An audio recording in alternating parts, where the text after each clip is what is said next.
Welcome to the Underground. Turn me up, bitch! My Little Underground with Peter A.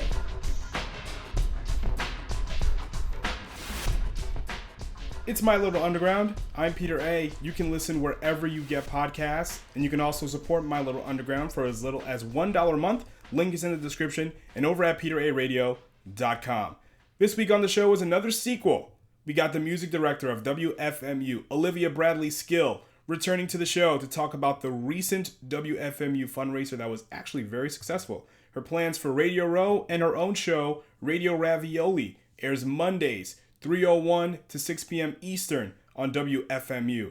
And I'm taking over Radio Row once again tomorrow, Sunday, March 28th, 5 p.m. to 6 p.m. Eastern Time on WFMU, and you can listen worldwide on WFMU.org. Now let's bring in once again Olivia Bradley Skill, music director of WFMU, right now on My Little Underground. Not going to waste your time.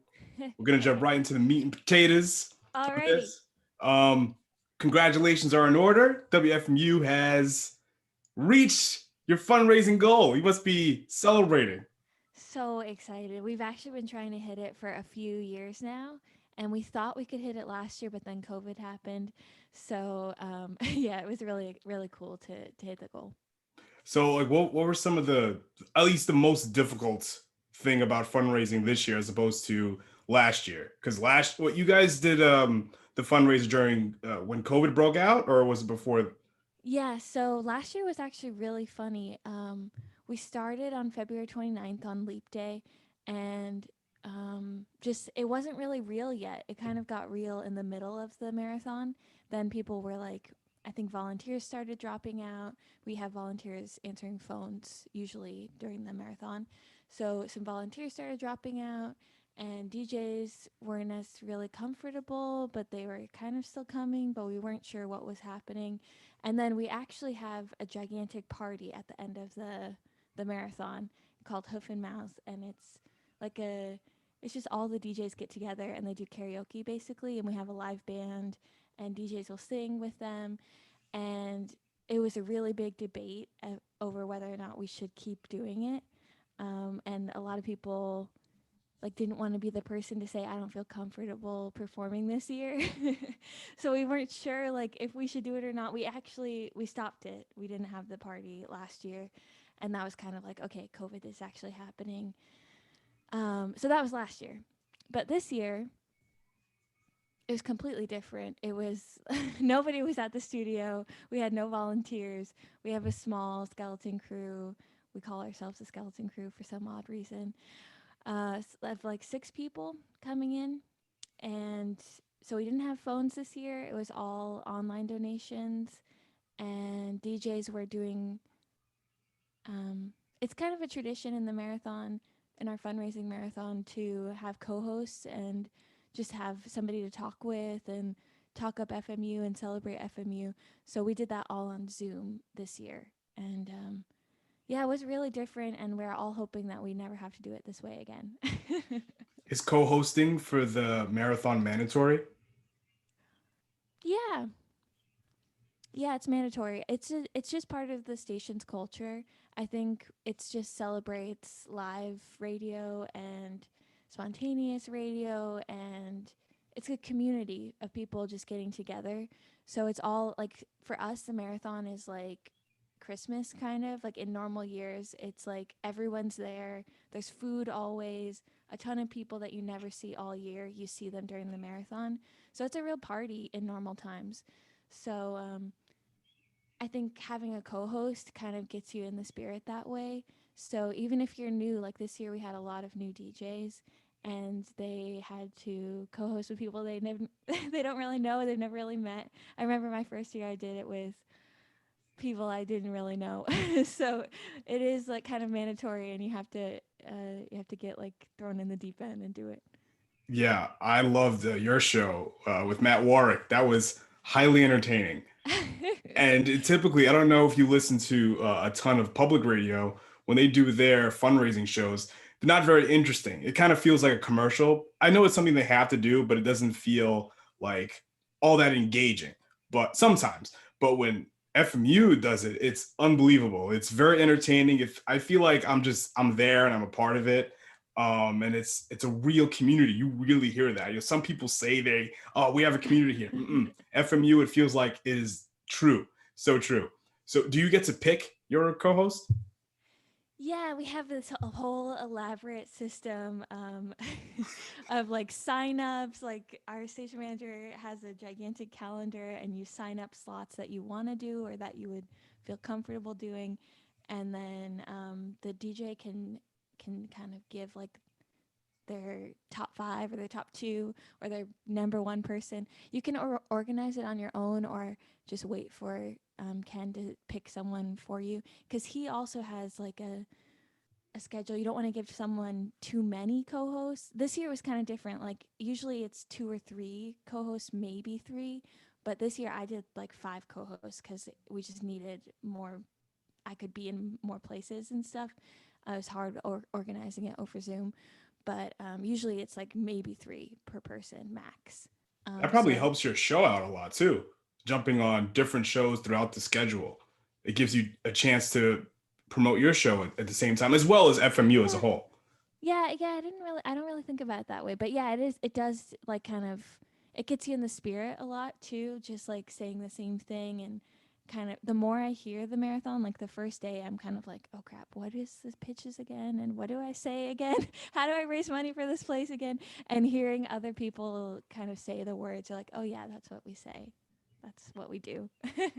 Do you feel like co-hosting during the marathon makes you a better personality and in turn make your show a lot better? Yeah, I think so. I mean, I feel like co-hosting is easy. It's just like it's so easy to talk up another person. I have nothing but good things to say about DJs at WFMU, and it's so easy to talk up FMU. Like when you're DJing and you're in charge of the show, you have to worry about the music and what you're gonna play next. Are people actually donating to my show? Do people like me? Like your ego gets in the way. But when you're co-hosting, you're just like there for the ride, and you're just complimenting the DJ and trying to help them out and make them feel better and talking up the station that we all love. So I feel like it's super fun to be co-hosting because the pressure's off. You're just doing it. So do you feel like outside of marathon times when you're doing, I know you like to have guests on Radio Ravioli a lot. Do you feel like, you know what, this week, let's bring another WFMU DJ on to the Ravioli to kind of mix up the gumbo? Do you ever feel that way? I don't do that often, but I wish that I did. I feel sometimes people ask me to go on their show and I'll do something, but yeah, I don't know. I wish I kind of changed it up more and did that. Sometimes I think another kind of like FMU thing that used to happen more organically would be just transition moments. So the person before you would they'd stay on a little bit longer, and sometimes you would talk with them. That didn't always happen with me, but I have done it before, and that's really fun. Kind of like just 5 or 10 minutes. There's a few shows that have done that really well, and they do it every single week. But it doesn't really happen as much anymore because we're all in different places. I used to hear it a lot with Sheila B's show and Shut Up Weirdo. I would hear, They yeah. would usually come in, yeah. Yeah, Sheila and Michelle would kind of do a little back and forth right before Shut Up Weirdo would start. And it's truly organic. And in a marathon times, like Ken will be in the background, and it's a really good, it feels like it's a good environment. It's like a club that you wish you were a part of, from a listener perspective. Yeah. No, I feel that way too. I mean, I have felt that as a listener, the feeling of like I'm in on the party, and Yeah. yeah, it's just really cool. That's why I love WFMU that. is, yeah. Oh, No, I go was ahead. gonna Go say, ahead. what you said about like how in public radio it's super boring and it's like a chore, and it feels like the opposite at WFMU. We try to make it fun because we have to do it. We have to stay alive. We're listener supported. So how can we do it fun? Yeah, and it works. Trust me, it definitely works. That's I was in the supermarket last week when Sheila and Susie were doing their show, and yeah. yeah, I just got so much done, and I was just listening to them do their thing, trying to sell WFMU, and it definitely worked.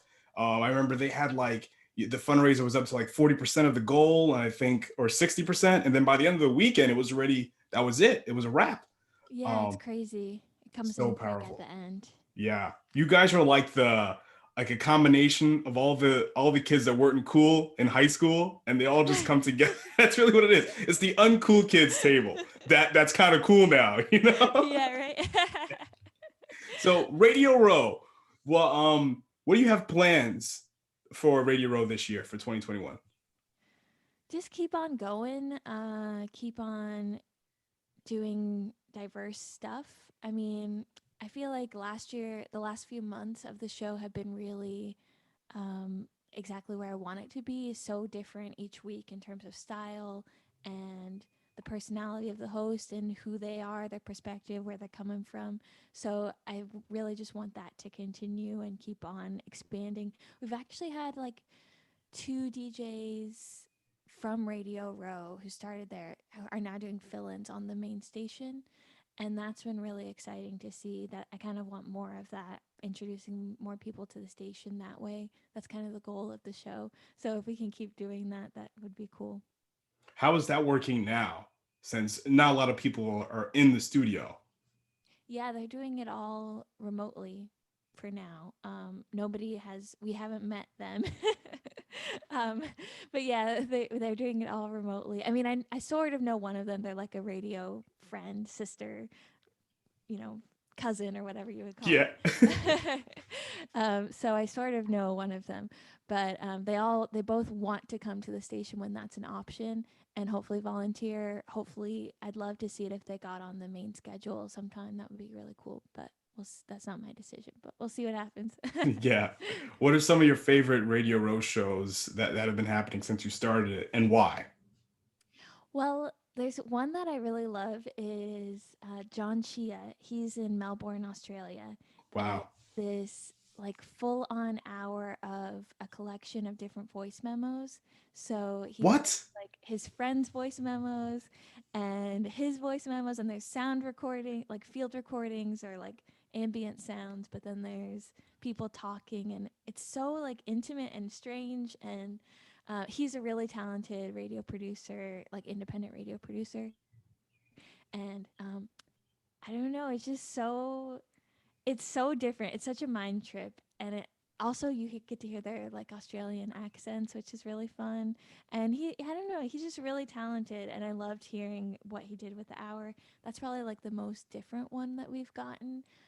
There aren't too many collage ones, and I think that probably took him a lot of hours. So um, that's that's one of my favorite ones. But in terms of music mixes, um, they're all. I mean, it's hard to pick favorites. I love Domenica, DJ Domenica. She did like kind of like Italo disco stuff, and um, that was really fun. I'm trying to think. There are so many good ones. I'm trying to let me see if I can pull it up.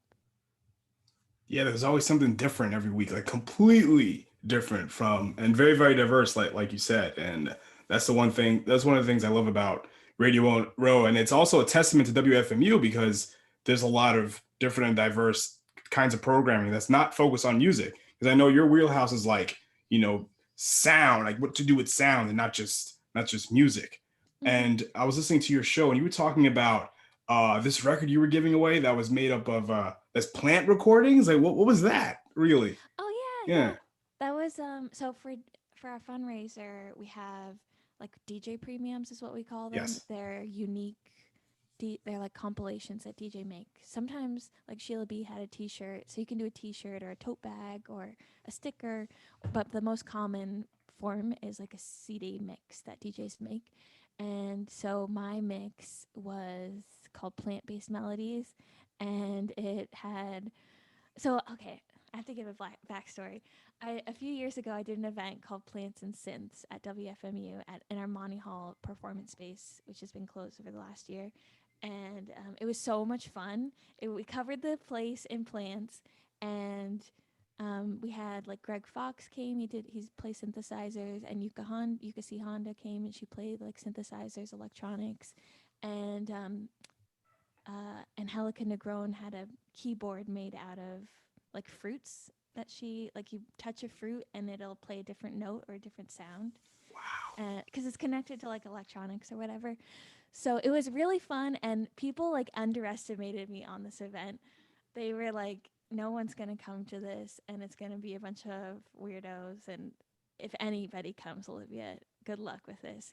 The place was packed. People had so much fun, and it was like the best show at Monty Hall I've ever been to.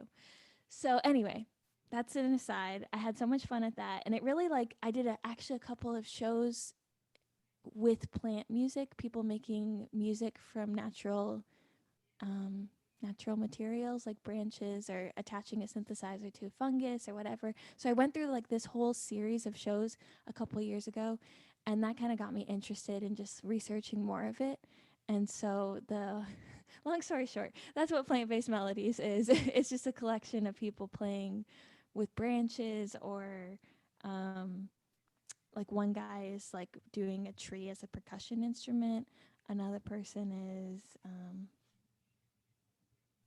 just sticking a synthesizer into a plant. And Helica Negron's actually on the comp sheet with her vegetable synthesizer. So yeah, I don't know. I think that's why you like that Lido Pimienta record so much. Miss Columbia was so tropical. It sounded like it was made in a forest and you just kind of hear trees and plants. And it came when the album came out, it was around springtime. So it was perfect. And you gave that record away, right? On your show? Yeah. I gave Yeah. that record away. So It's good. so good. It's one of my favorite records. It just feels so there's like like a sexiness to it, like a tropical sensuality to it, or like Yep. there's another record I gave away by Maria Uzbek, um, called Envejeciendo, and it's kind of the same thing, like this tropical like vacation vibe where you just Yep. feel like super powerful and like you're hanging out. You played this very weird what's her name? She was married to John Lennon. Oh, Yoko Yoko Ono. Ono. Yes, Yeah, Yoko Ono. I can't actually believe I blanked on her special. name. Yeah, it was so weird, but it was so good.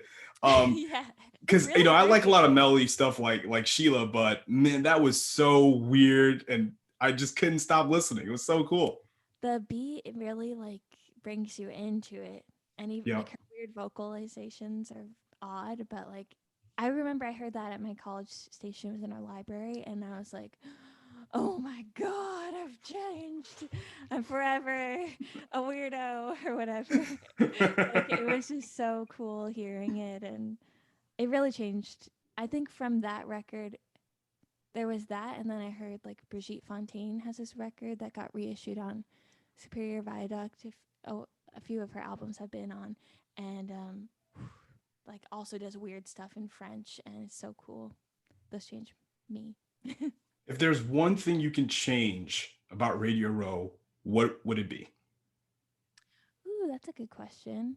Well, we haven't had many comedians on or like spoken word things, like not even spoken word, but just like live talk radio on the show, and I'd be open to that. I feel like those are harder to get submissions for, and we just haven't showcased anything like that yet. And that's not my wheelhouse necessarily. But you mentioned Shut Up Weirdo earlier, and I loved that show. Like, it would be cool to have a call in show or just like a comedy show, somebody doing like not even stand up, but just like talking, telling stories or whatever. That would be fun. You just gave me an idea for another Radio Row show down the line. If you let me, the next time you do it, I have an idea that's probably Yeah. more talk based. Yeah, that Yeah. would be cool. Yeah, Yep. I would love that. I mean, yeah, even just like Hardy White is another talk show that I really love. He's on FMU, and have you heard that show? No. He's from Florida. He lives in Florida, and it's just like going to church almost. It's like sermony and wise, but also like humorous, and it's kind of like meta radio. Like he's a huge radio fan, huge. He's so smart and like with culture. He's in with culture. He's watched so many things, and his show is just like a bunch of references to a bunch of other stuff. And I don't know, he's got a southern accent, and it's It's fun listening to him talk. I bet it just shows you the reach of FMU. You go Yeah. all the way around the world, all throughout the country, and you're just based in Jersey, which is really, really cool. So, Yeah. as an MD for WFMU, is there anything that came through the WFMU pipeline, any music that recently that you just absolutely loved? Yes. One thing that I gave away on my show was the Linalchi record. I don't know if you heard that one No. from South Korea, and Oh yeah, you played it on your show. It was really cool. It was very, so very cool. cool, right? It's like really good bass lines and really good like instruments on it, and then she's singing in Korean, and it's just so cool. And I feel like I haven't heard that record being played anywhere else, but it's getting a lot of love on WFMU, so I think that's cool. Um, there's this long kind of radio opera. She calls her work radio opera. Her name is Yvette Janine Jackson, and she uses like synthesizers, but then she also has samples and spoken word. And she has this piece called Invisible People that is, there's a clip of Obama in it, and there's clips of different people in the Black community like talking about like uh, LGBTQ and like gay rights and being gay marriage and things like that. And it's all kind of like really, what's the right word? It's just like really thought provoking. She's Black and I think she's amazing, and I just love her piece. That's really cool. Um, I'm trying to think of what else. Oh, there's these all these oh, okay, two more. Anna Roxanne. I love Anna Roxanne. Do you know Anna Roxanne? No. So good. She has the prettiest voice. She's so, her voice is angelic. She's kind of like Grouper. She's on Cranky. Her latest record is on Cranky Records, and she just has such a pretty voice, and she puts it through loops and things, and it's really nice. And then Africa 7, they've been giving FMU a lot of records, and they had this one by Joe Bizzo, maybe that's his name. But it was called African Disco Experimentals, and it's so groovy and fun. I deep cleaned my house to it this past weekend. Yeah, this past weekend. Yeah, It was so I much saved fun. the album on my Oh phone my to god, it's listen to so per your good. recommendation. It is so good. Yeah. Um, what else? I talked about this on my show. This isn't a new record, but I watched the Aretha Franklin documentary a few weeks ago, and it just like blew my mind. It gave me so many weird mutant memories I had of going to church with my grandparents, and it was just like really fun to watch. So I that's been in my head a lot lately. But some of her early gospel work or early blues stuff is really, really cool. Yes, yeah. Yeah.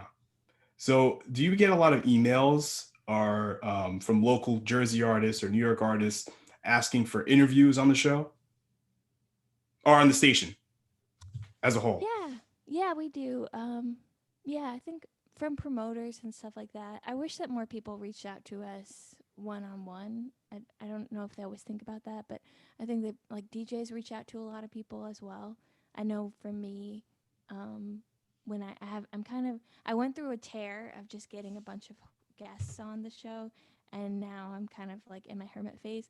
But when I was in that tear, I would just reach out to people that I liked. So I think that most DJs like reach out to people that on their own. But yeah, we get a lot of requests for it. Do you ever turn people away, or do you get turned away by some artists or people in general Um, recently reaching out to you? Both. I mean, we don't. Yeah, I don't know. A lot of people reach out. We don't always. It can't always work just based on. It's tough right now because of COVID. Um, like everybody's setup is different at home, and some people have it set up to do interviews, some people don't. If I want to do an interview right now, it's pretty easy because I still have access to the station. But a lot of DJs they can't like get a phone thing to work or get it recorded or whatever it is.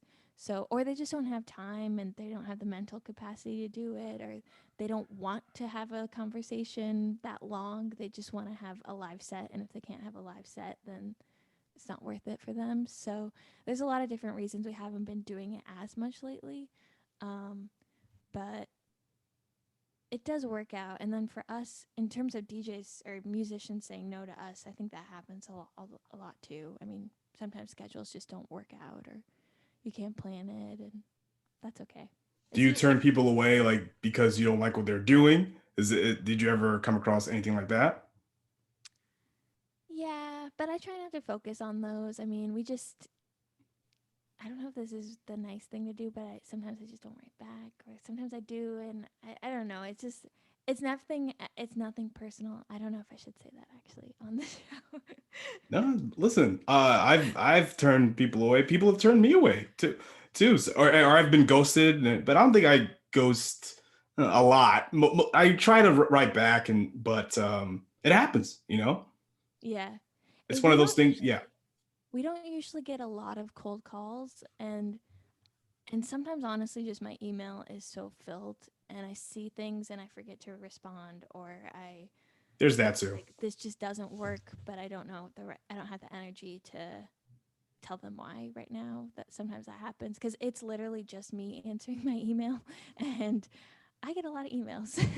Yeah, I bet. What are some of your goals and plans for Radio Ravioli in 2021? um I feel like I always get inspired during the marathon because I get to have people on, and it loosens the show up a little bit and it loosens me up. And that's kind of my goal in general in life, with the show too, is just to lighten up and have more fun. I think I can be really in my head and really perfectionist, and I just need to lighten up and remember that I love doing this and it doesn't matter what anybody thinks except myself. Um, I'm always looking for new music, so I know I'm gonna do that. I know I'm gonna. I don't know if I'm super hot on having any guests on for now. I'm just like really trying to hone in on what I love to do and what I love listening to. Just I'm trying to be selfish, I guess. I feel like It's fair. You're allowed to be. yeah, The year you yeah. had. I know. It's just like, and yeah, yeah. No, I think that's where I'm at. And All right. also, I guess the outlet of having Radio Row as like my guest thing, that's like something else I can have going on the back burner. Kind of just lightens me up and feels like I can maybe have people on, or maybe not, you know? Because you can flex that muscle from a managerial standpoint, being, having your hand in programming. When Radio Row is 3 hours just for you, that's cool too. Yeah, yeah, that's how I feel. I feel like I'm trying to yeah, just do me. There you go. Just take the hour. All right, remind us how we can listen to Radio Ravioli. Radio Ravioli. It's on every Monday, 3:01 to 6 p.m. It's right after the 1 minute show with Jim Price. And then Radio Row is on every Sunday, 5 to 6 p.m. Hell yeah, I can't wait to do it. And to listen to the other. I'm gonna try to listen to some of the other shows because I want to like step outside of my comfort zone. You know what I mean? Oh Yeah.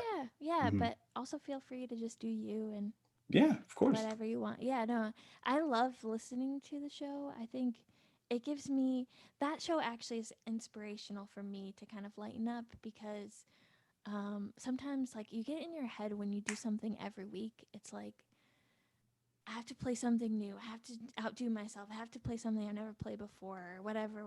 It's just like constantly like putting too much pressure on it. And then when I hear Radio Row, people are just playing like stuff they love or like good music, and you're like, oh yeah, I guess I don't have to like solve the world in a week.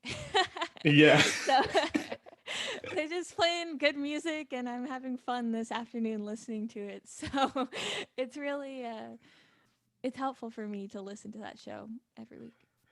Great. Thank you so much, Olivia, one, for having me a part of Radio Row, and for coming on to My Little Underground again. And you're welcome to come back anytime. You're a great guest. And the last show we did was pretty popular. So you'll be back again. Yeah. Oh, cool. Yeah. It's so much fun. I never do this, so it's fun to do this. Yeah. All right. Thank you so much, Olivia. All right. See you later.